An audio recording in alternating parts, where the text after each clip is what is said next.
Boa noite a todos que nos acompanham. Nós havíamos anunciado aqui uma live, né, que faríamos com o nosso querido senador Paulo Paim, né, que foi um grande lutador no Senado Federal, né, pela aprovação dessa medida tão importante, no momento que nós estamos vendo, né, esta pandemia se alastrar rapidamente, né, por todo o território nacional, e por isso a necessidade, né, de que as pessoas façam um afastamento social, né, que fiquem em casa o quanto mais possível, né, e para isso, evidentemente, para que as pessoas tivessem tranquilidade, para que as pessoas possam ficar em casa, né, com alguma dignidade, tem que ter uma renda, né, tem que ter um dinheiro para a sua sobrevivência. E assim, então, se resgatou essa proposta, né, do Partido dos Trabalhadores, aliás, já aprovado na Câmara e no Senado, né, desde 2004, a renda básica aprovada, né, o projeto do então senador, na época, Eduardo Suplicy. E agora, nesse momento de emergência, nesse momento de crise, né, o Congresso Nacional aprovou essa ajuda, digamos assim, é uma renda básica de R$ 600 para que, né, seja alcançado aos trabalhadores informais, aos desempregados, aqueles que não têm nenhum benefício, aqueles que não têm pensão, aposentadoria, ou o BPC, né, que é o benefício de duração continuada, ou o Bolsa Família, que pode ser optativo. Então, aprovado, né, nós queríamos conversar aqui com o senador para saber das perspectivas da data de pagamento desse auxílio, né, desta renda básica para todos, e as possibilidades de que na volta desta crise, quando o país retomar a normalidade, nós não teremos, evidentemente, a economia aquecida e teremos muita dificuldade, né, de emprego para os trabalhadores, e por isso, né, também conversar com ele um pouco sobre a possibilidade de se estender esta renda básica também, né, para além do período que nós vamos viver aí, que está previsto na legislação, que são 60 dias. Né? Então, eu acho que era um bom assunto para a gente tratar aqui com o senador Paim, como também, né, nesta crise, nesse momento difícil, a necessidade de, se não aprovar uma reforma tributária, pelo menos, né, que se aprovasse medidas que pudessem, né, estar, digamos assim, tendo um imposto sobre as grandes fortunas, e grandes fortunas, quando se fala em grandes fortunas, se fala naqueles que têm patrimônio, né, acima de 120 milhões de reais, ou seja, não são pequenos patrimônios, né? E que isso pudesse ajudar nesse momento de crise, ter uma solidariedade, né, com aqueles que menos têm ou que nada têm, né, para enfrentar esse período difícil que nós estamos vivendo, que é, né, a pandemia do coronavírus e este isolamento social. Aliás, isolamento social que se transformou, né, numa guerra política no país, onde o presidente da República tenta contrariar os cientistas e contrariar, inclusive, a posição de todos os líderes mundiais, né, que estão fazendo nas suas nações, estão tomando esta medida, né, de isolamento social como uma forma de controlar, né, o avanço da pandemia. Por que se toma essa medida? Né? Se toma essa medida para que se possa preparar o sistema de saúde, né? Porque quando a doença fica agravada, né, as pessoas precisam de um leito de unidade de tratamento intensivo, a UTI. Todos precisam de uma UTI quando se agrava o quadro. E esta UTI vai ficar, né, ocupada por 14 dias, alguns até 20 dias de UTI, entubados, né, com o respirador artificial, para que possam, então, né, vencer a doença. E é evidente que os leitos de UTI são leitos muito restritos para a normalidade, evidentemente, e onde as pessoas ocupam leito de UTI por um dia, por 24 horas, 48 horas, né? Então, o sistema de saúde, ele pode sofrer um colapso se todo mundo ficar doente, né, na mesma hora. Portanto, é necessário e é a medida, né, que todo o mundo científico, que toda a comunidade internacional, que a Organização Mundial da Saúde está recomendando e que tem dado resultados em algumas regiões, né? Ou seja, a melhor forma de enfrentar seria, né, com este isolamento, com o isolamento, né, para que dê tempo das pessoas, que dê tempo dos municípios, do Estado, da União, né, então, preparar um sistema, né, um sistema capaz de acolher todos os doentes com a Covid-19, né, para esse tratamento.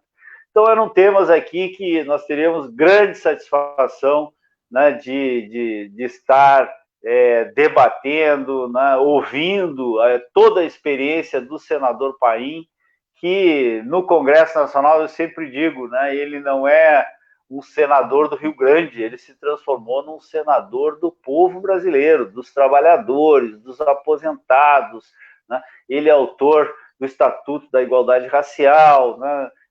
Ele é autor também do Estatuto da Criança e do Adolescente, né? É um parlamentar, é um político, né, do Rio Grande do Sul, mas que é uma referência em todo o país nesses temas, nessas causas sociais, né? Um grande amigo nosso também, e que gostaríamos muito de estar aqui com ele. Infelizmente, né, o senador está em isolamento também lá em Brasília, e eu falei com ele aqui há pouco no telefone e tal, ele tem dificuldades onde ele está de ter uma boa internet, né, e por isso não conseguiu nos acompanhar aqui. Esta semana, aproveitando que hoje, né, estamos encerrando mais uma semana aqui de muito trabalho aqui no Rio Grande do Sul, nós tivemos, né, a primeira... Eu estou vendo aqui o senador só a pontinha da cabeça dele, será que ele vai entrar aqui para nós? Se baixar um pouco a câmera. Está me ouvindo aí? Estou te ouvindo agora, Paim. Aqui, só pegar a orientação aqui no telefone aqui, que eu acho que vai dar. Olha, te vi agora.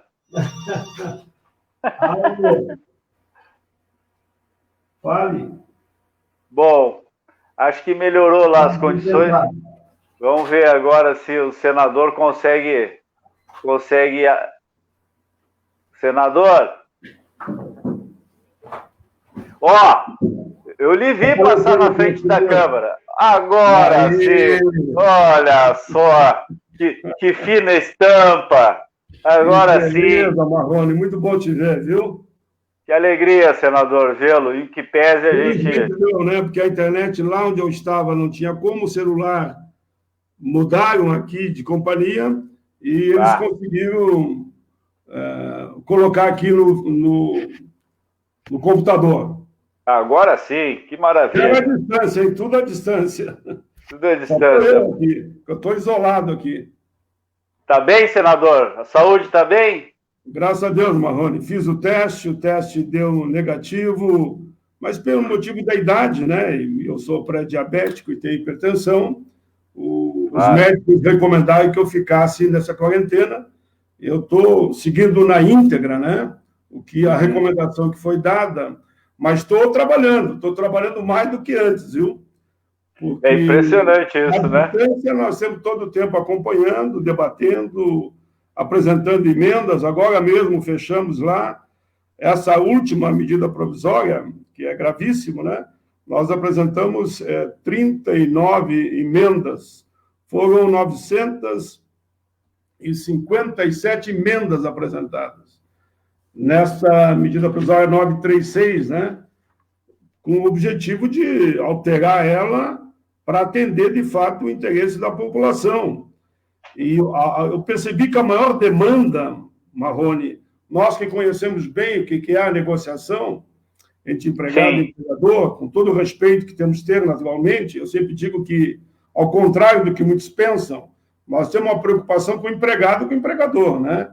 Que é um processo, e queremos que os empregos sejam mantidos, consequentemente, valorizando também os empresários. Mas o maior problema dessa última MP, que eu estou entrando agora porque eu não ouvi o que tu falou antes, viu?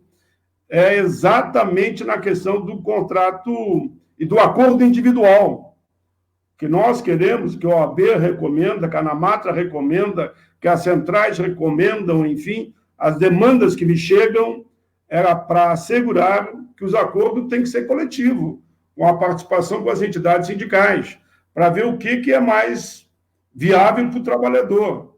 Se é aquela parcela de seguro-desemprego, se é a licença de seguro-desemprego integral, se é realmente aquele percentual que a empresa dá e o percentual que vai dar o empregador. Claro que nós vamos tentar melhorar a emenda, com essas emendas todas que apresentamos, a medida provisória.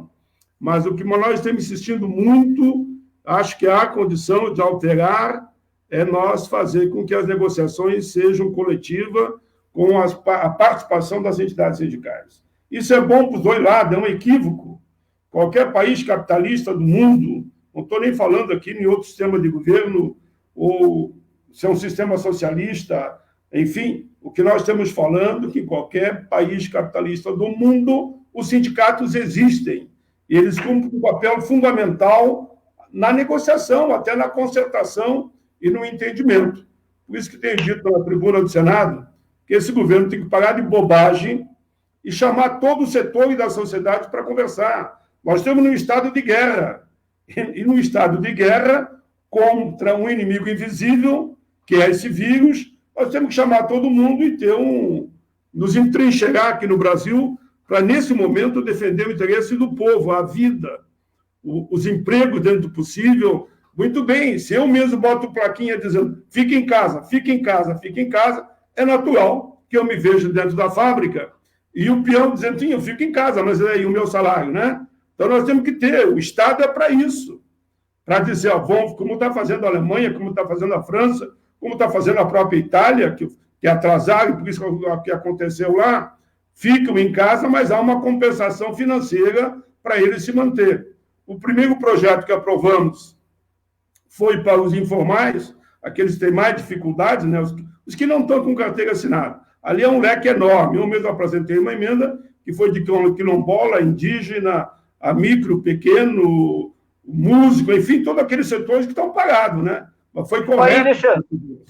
A propósito... Eu só queria dar uma introdução, estava com vontade de falar, viu? Coisa boa. A propósito, Paim, claro, a gente aprovou essa renda básica emergencial por 2 meses. Grande supleci, viu? Grande supleci. O grande inclusive, da proposta.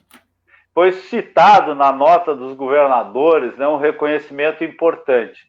E depois, o Senado, né, votou tal qual veio da Câmara para que não houvesse alterações e pudesse ser célere, né? O que o senhor está achando desse momento? Há condições da gente ter uma ideia de quando realmente os trabalhadores vão receber? Porque quem trabalha num dia para comer no outro, que são os informais, enfim, né, os desempregados e tal, precisam urgentemente dessa renda, né? E uma outra pergunta também, senador, é que depois do Senado aprovar sem fazer as alterações, o Senado iria apresentar uma outra proposta de pessoas de setores que ficaram de fora da primeira medida do primeiro projeto. Tem alguma coisa nesse sentido? Então, o tempo que vai demorar, né, o governo tem condições de fazer isso rapidamente? Como seria essa tramitação e se o Senado está propondo novas medidas nesse sentido? Primeira pergunta bem rápida, Marrone, mas bem objetiva, assim que eu gosto, como você está fazendo. Primeira, quando vão pagar? Agora é só uma questão burocrática que o governo tinha que estar se antecipando. porque a Câmara votou numa quinta, o Senado, eu fiz até um apelo para que votasse no domingo, mas não foi possível, eu entendi. Porque como foi tudo muito na corrida, a redação não estava precisa, falei com o presidente do Congresso, e ele me respondeu o seguinte, o Anastasia, né? Que o presidente mesmo está afastado, porque pegou, infelizmente, o vírus, né? Quer dizer, ele, pai, não dá, porque chegou aqui praticamente no sábado, não dá para votar no domingo. Nós temos que adaptar, votaremos na segunda. Votamos na segunda e já mandamos na segunda tardezinha mesmo, já para o Palácio.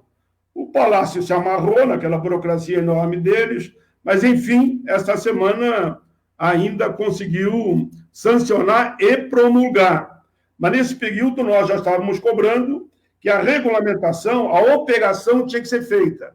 E me parece que fizeram. Então, a partir de terça-feira,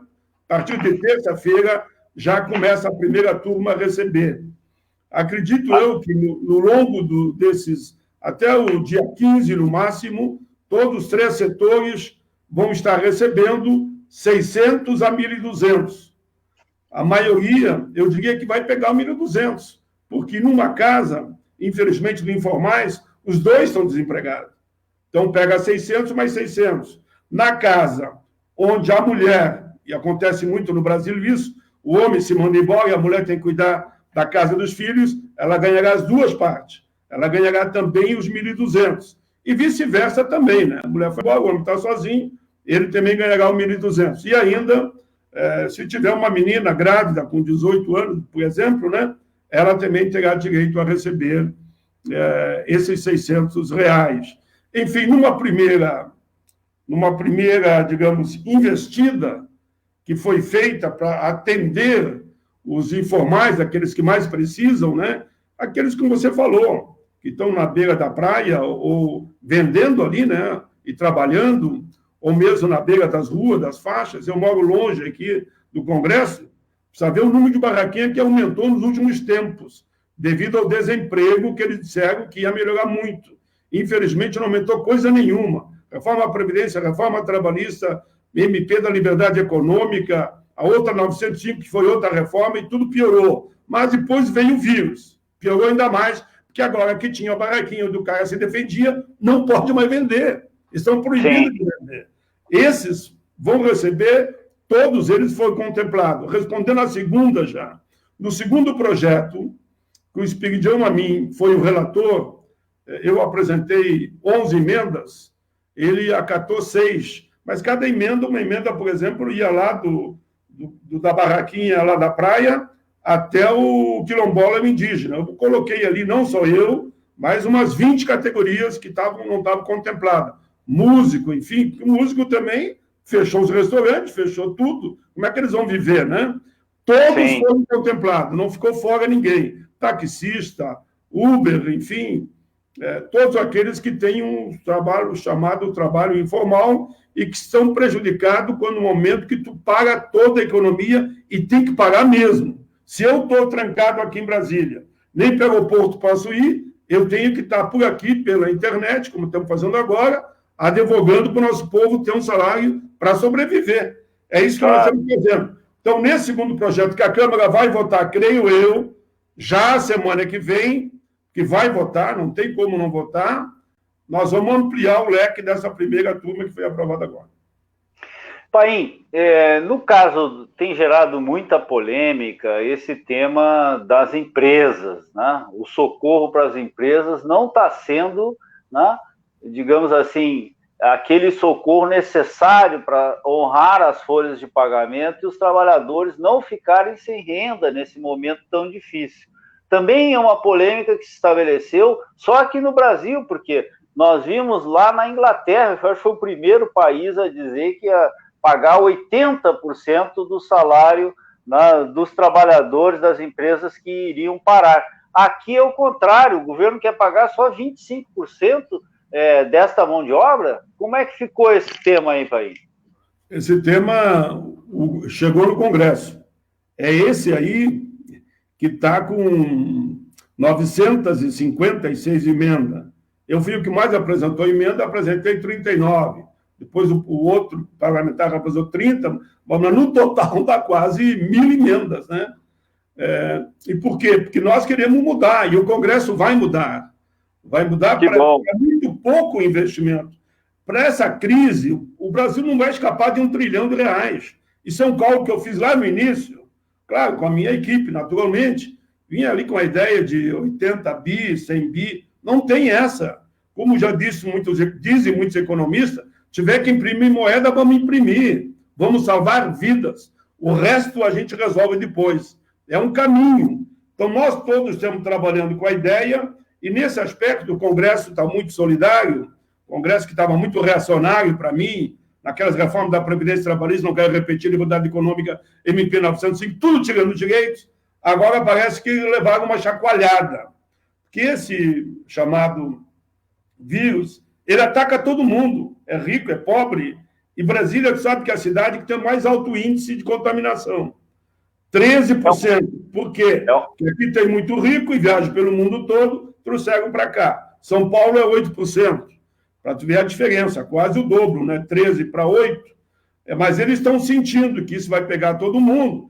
Então, eu percebo que há uma vontade no parlamento, tanto que estamos votando tudo por unanimidade, não tem tido polêmica. A única polêmica que eu quero destacar foi um projeto, uma emenda do senador Contarato, que eu defendi, votei e elogiei a proposta dele, que foi para assegurar um índice menor de pagamento para quem trabalha nos Uber. Ou seja, pagamento para Uber, né?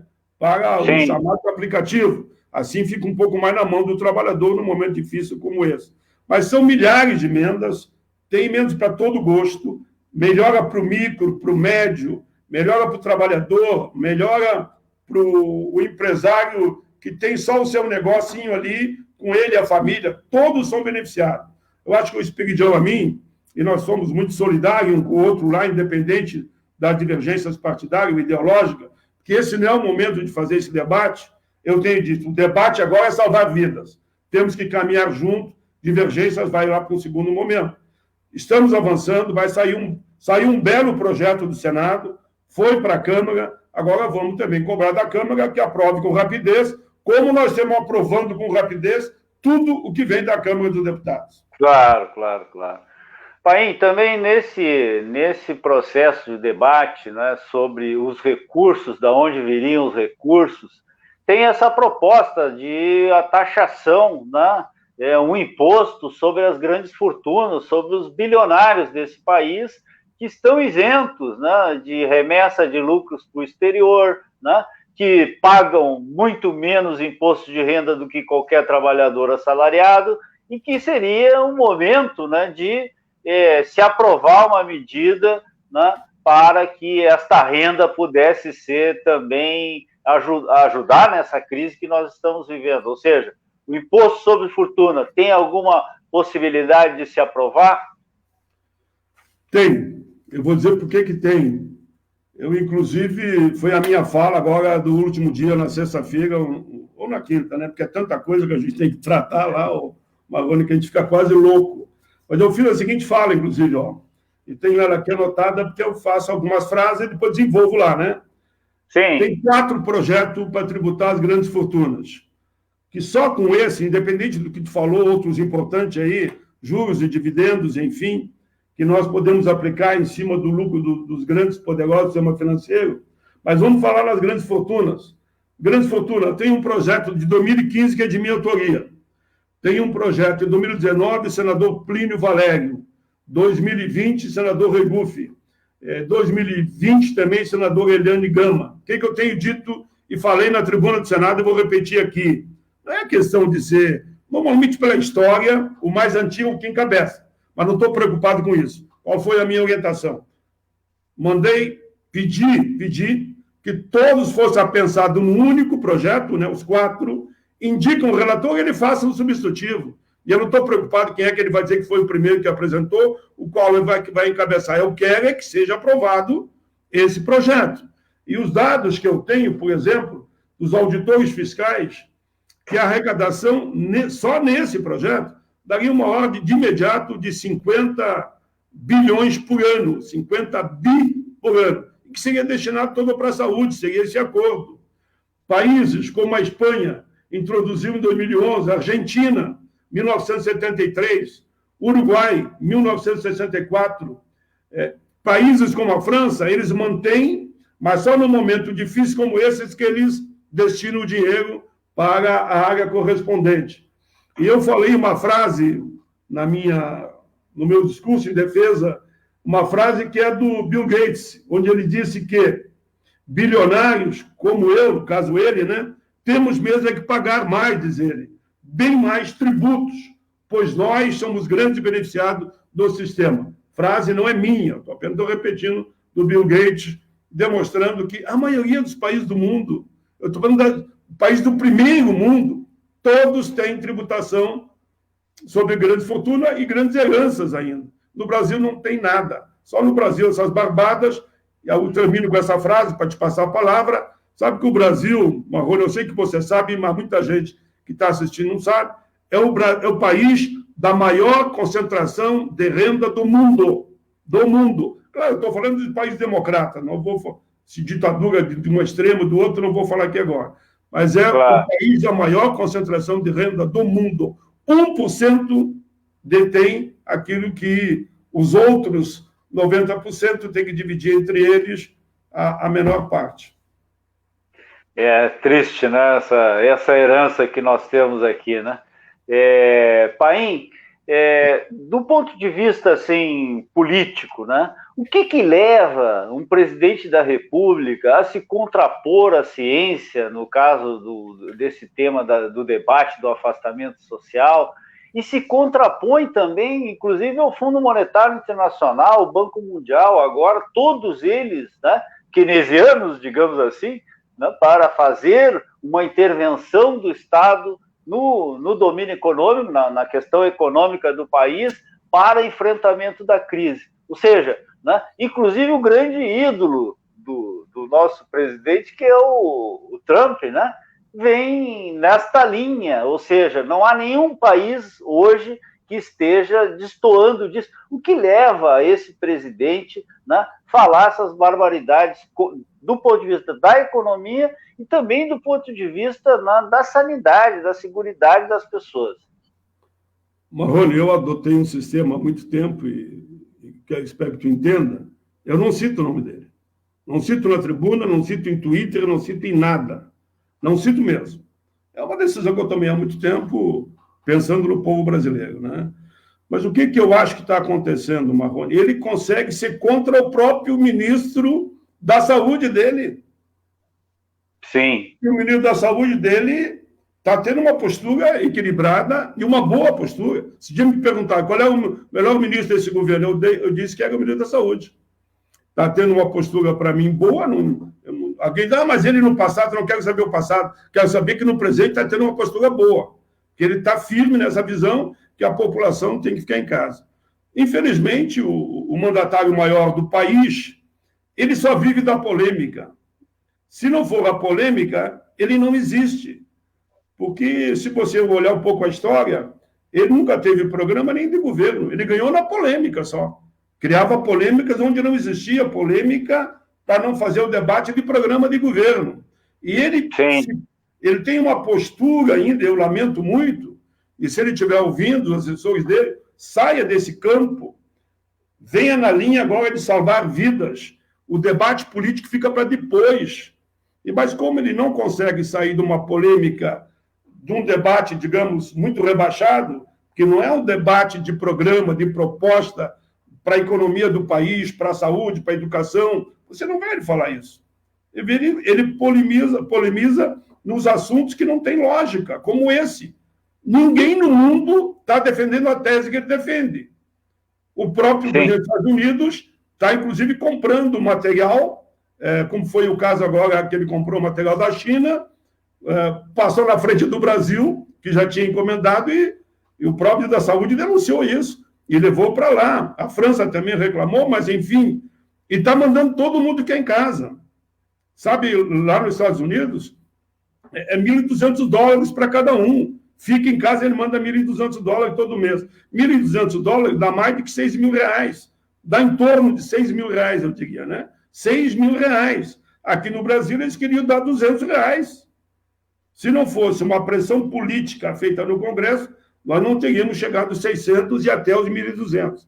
Felizmente, chegamos. Mas eu acho que ele sobrevive aí. E tem um setor da sociedade que, infelizmente, acompanha essa posição dele. Mas, enfim, eu sou um democrata, né? Mas lamento muito. Eu acho que o presidente, se ele quer manter essa tática, olhando o processo eleitoral, que mantenha, mas espere pelo menos passar esse momento que nós estamos em estado de guerra, com um inimigo invisível, e queremos ou não, ele é o presidente do país. Muito bem. Por último, Paim, aqui, para a gente completando a nossa prosa, aí, tomando uma limonada bem boa para espantar a gripe. Pô, eu estou tomando uma limonada, tu viu daí? Não, eu acho que, não sei se não é uma caipirinha, mas enfim, hoje é sábado. Não. Marrone, há muito tempo eu não bebo nada, viu? Muito tempo. Eu nunca bebi mesmo, né? Quando eu era moleque, te acontece, em um segundo, que sei que o povo gosta nos assistindo, eu chegava, eu jovem, 13, 14, 15 anos, saía para as festinhas, e chegava aqui e ali, o pessoal pedia cerveja, pedia uísque, pedia cachaça, digo, não tem um copo de leite aí, todo mundo ria que ele me mandar embora. Mas isso aqui é mel, limão e água. Muito bom. Sobre esse tema dos equipamentos que muito bom. Você falou en passant aqui, né, sobre a compra que os Estados Unidos fez, o que está faltando para nós. Eu acho que eu também conheço o Mandetta, fui deputado com ele, sei, né, a guerra que ele fez contra o Mais Médico, né, os ataques que ele fazia ao Sistema Único de Saúde, enfim, mas, né, neste momento ele está atuando, né, com os técnicos do Ministério, que também é uma equipe muito boa, o Gabardo, que é o secretário de Assistência à Saúde, que é daqui do Rio Grande do Sul também, né, é um técnico muito experimentado, enfim,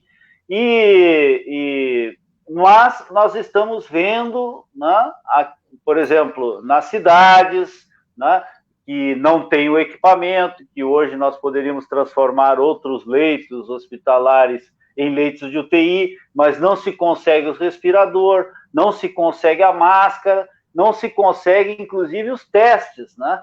Hoje eu ouvi um anúncio que o Guedes parece que fez uma grande tomada de preço para comprar testes, enfim, mas eu penso que não é tanto hoje da vontade dos administradores, como aqui no Rio Grande do Sul também, o governador está com dificuldade de adquirir esses equipamentos. Qual seria a perspectiva da gente ter, né, esses equipamentos na hora da crise ou no pico da crise, e esse material que está fazendo falta como o material de proteção individual e os testes? Bom, primeiro, eu quero cumprimentar o Sistema S. Sabe que eu tirei o meu curso técnico no Senai e foi fundamental para a minha vida. Confesso, eu era vendedor de banana e laranja ali na Feira Livre, em Porto Alegre. Tinha um primo meu que tinha uma rede. E quando eu fiz o teste e passei no Senai, a minha vida mudou e eu me tornei um técnico e hoje, claro, estou no Congresso há décadas, dá para dizer isso, né? Tu e o Lula. Eu e o Lula, o Paulo Rocha, Meneghelli, muita gente boa, independente de sigla partidária, passaram por esses cursos técnicos. E o Sistema S, o Senai, eles me ligaram que há uma investida muito forte do governo para diminuir a potência do Sistema S. Inclusive o João Paul, lá do Norte, o senador nosso, fez uma bela defesa esses dias, citou meu nome, porque ele sabe a minha posição em relação a isso. O que eles estão fazendo? Eles estão recuperando esse sistema para conseguir que os... Como é que chama? Deu branco aqui, o respirador? Sim. Sim, que eles sejam recuperados, aqueles que estavam todos na sucata, bem interessante. Agora, eu acho que a indústria nacional... Eu vi também em Manaus, né? Os alunos do Senai em Manaus fizeram um aparelho para facilitar a respiração. O que eu acho? Eu acho que o empresariado nacional, permitam que eu diga isso, eles sabem que eu respeito eles, como eu respeito também, mas eles sabem que eu respeito, mas sabem que eu tenho posição. Eles dizem, até discordo do Paim, mas é um cara que a gente respeita. Mas eles dizem isso, né? E eu também respeito eles. Eu é decoração, deles eu não sei, mas eu é decoração. Eu acho que o empresariado nacional... O Brasil está pagando uma fortuna para comprar lá fora esse material e não tem. Tanto que há uma disputa entre França, Estados Unidos, Alemanha, para ver onde compra. Eu acho que o empresariado nacional, o Brasil vai pagar, poderia começar a pensar cada vez mais em produzir esse material que está faltando. Por exemplo, falta máscara. É impossível, com todo o potencial que o nosso empresariado tem do micro, pequeno e médio, nós temos que estar produzindo máscara agora para botar no rosto. Eu tenho as minhas aqui, aos milhões, que a orientação agora é que todo mundo deveria usar máscara. Saiu, eu estou dentro de casa. Vou ali para a rua, bota a máscara. Essa é a orientação. Se é essa e o governo está disposto a comprar, faz a tua indústria começar a produzir. Claro que eu não vou querer que uma indústria de leite, de feijão... Assimilares. Mesma coisa com respiradores. Começar a pensar nessa linha de produzir, porque isso não vai terminar correndo, hein? Vocês se preparem, não é que nem o alarmista, mas isso aqui vai um período ainda. Todos os especialistas que a gente ouve aqui, isso vai ainda uns 3, 4, 5, 6 meses. Aqui e acolá. E o nosso querido Rio Grande, com o frio, começa agora em maio, aí que vai ser o pico aí. Segundo eles dizem, eu estava ouvindo hoje. O que eles dizem? O que nós temos que torcer não é para que, digamos, que a maioria do nosso povo não fique doente na mesma hora, para nós ter condição de dar assistência. Que se pegasse tudo na mesma hora, não tinha sistema nenhum do mundo que vai resistir. É o que está acontecendo na Itália. Na Itália tem fila para enterrar gente, infelizmente é isso. Porque eles vacilaram e não fizeram o que nós estamos fazendo, no meu entendimento, que é ficar em casa. Mas temos torcendo para todo mundo, mas eu estou muito preocupado ainda, e que foi a minha fala, Marrone, quero agora, para deixar você falar, eu disse o seguinte essa semana: não adianta chamar o pessoal nosso de herói, médico, enfermeiros, técnicos, motorista de ônibus, de ambulância, enfim, não adianta chamar de heróis, principalmente aqueles do setor da saúde, eu digo em primeiro lugar, tem que dar equipamento. Eu recebo das entidades e de pessoas que atuam nessa área, eles não têm máscara, não têm equipamento, eles têm que botar uma roupa, eu estou de branco, eles têm que botar uma roupa branca da cabeça aos pés, não tem.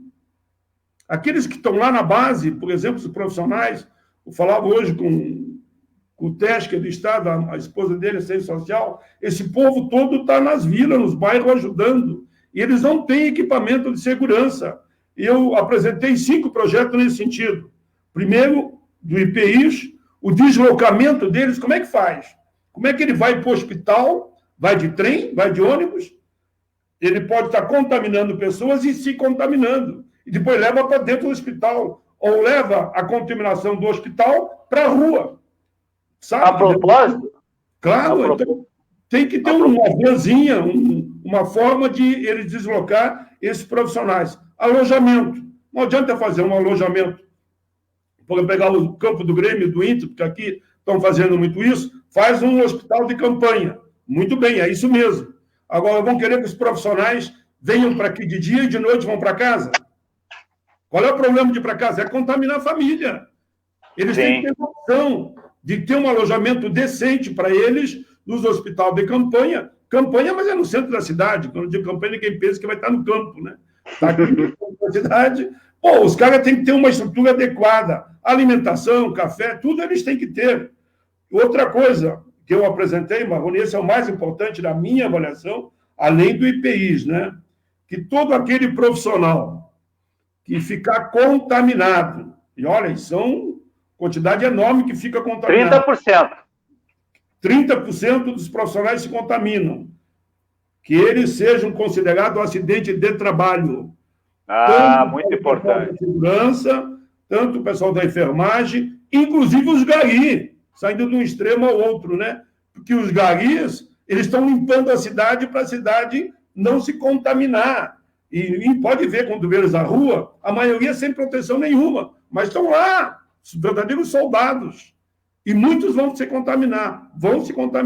Então, nós temos que pegar toda essa o leque das chamadas categorias fundamentais, essenciais, que não podem pagar. Se eles pegarem o vírus, tem que ser considerado um acidente de trabalho, que isso vai garantir para ele o benefício integral e a aposentadoria integral. Muito bem.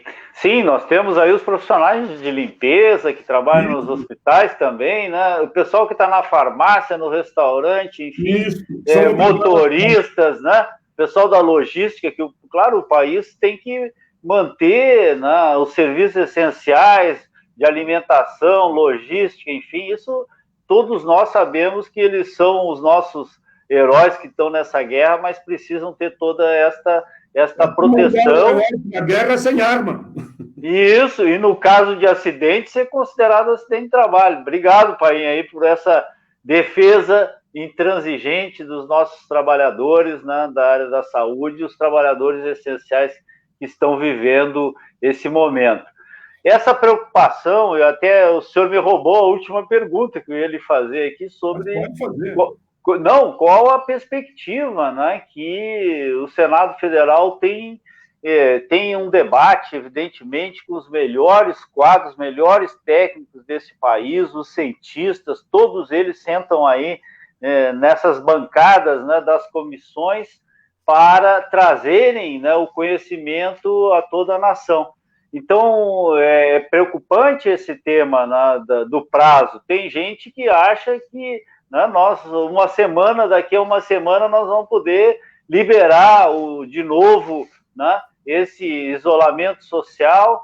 E, bom, nós temos aí o exemplo, né, do prefeito de Milão pedindo desculpas pelo erro. Ora, aquelas almas que se foram não estão mais em condições de receber as suas desculpas, né? A tragédia é muito grande. A tragédia é muito grande. Na Espanha também, né? E agora está se vendo lá que também demorou nos Estados Unidos e a pandemia está chegando com muita força. Então, esse prazo realmente vai ser um prazo maior do que as pessoas estão imaginando, Paim. Com certeza, inclusive, Marrone, o último projeto que eu apresentei foi ontem, já apresentei, já está tramitando, que nós temos que pensar no momento que nós estamos atravessando. Esse é o papel do estadista, que para mim o presidente teria que fazer. Tem que pensar nesse momento e no day after. Day after que pode ser setembro, pode ser agosto, a gente não sabe. Mas digamos que vá, por exemplo, só até setembro. O seguro-desemprego vai ser só 3 meses? Então, eu já entrei com um projeto dizendo que o seguro-desemprego, que o desemprego vai aumentar, viu? Você pode escrever aí, não é vontade minha, nem do empresariado, tenho certeza disso, e nem do trabalhador. Mas tem muita gente que está demitindo já e fechando as portas, alegando, bom, lá na frente eu vou ver o que eu faço. Então, como o desemprego vai aumentar muito, nós temos que aumentar o seguro-desemprego, no mínimo até o fim do ano. Eu estou propondo que o seguro-desemprego tem que ser um investimento do Estado, que está aí para isso, né, do governo, que ele prevaleça até o fim do ano, o seguro-desemprego. Que à medida que o desemprego for aumentando, o Estado vai ter que segurar pelo menos o correspondente ao seguro-desemprego, que é o valor mínimo, né, para a pessoa sobreviver nesse período. Isso deve valer também para os informais, né, Paim? Porque a medida foi aprovada por 60 dias e talvez isso não seja suficiente. É essa a proposta que eu estou apresentando. Para quem está empregado, assegurar pelo menos o seguro-desemprego. E além daquelas outras medidas que vamos ter que ir negociando e discutindo, olhando a curto prazo e a longo prazo. E para os informais, que é um leque que já pega mais de 100 setores, 100 categorias, você tem que, pelo menos, manter esse valor até lá, até nós sair desse momento difícil, né? E também, nessa mesma linha, eu tentei fortalecer uma ideia, Marrone, que eu tenho há muito tempo, que eu apresentei um projeto um fundo, o Senado, já aprovei no Senado, está na Câmara, um projeto que cria um fundo de financiamento para micro, pequena e média empresa. Projeto ainda de 2015. Está pronto para a Câmara aprovar. Esse fundo vai investir aí alguns bilhões de reais nesse momento que a micro, pequena e média empresa mais precisa. E também um outro projeto que cria uma linha de crédito de financiamento, capital de giro para o micro e pequeno Porque hoje, por que eu falo tanto micro, pequeno e trabalhador? Não é que eu não me preocupo com o grande também, claro que eu me preocupo, mas ele tem como resistir um pouco mais, né? Diminuir um pouco.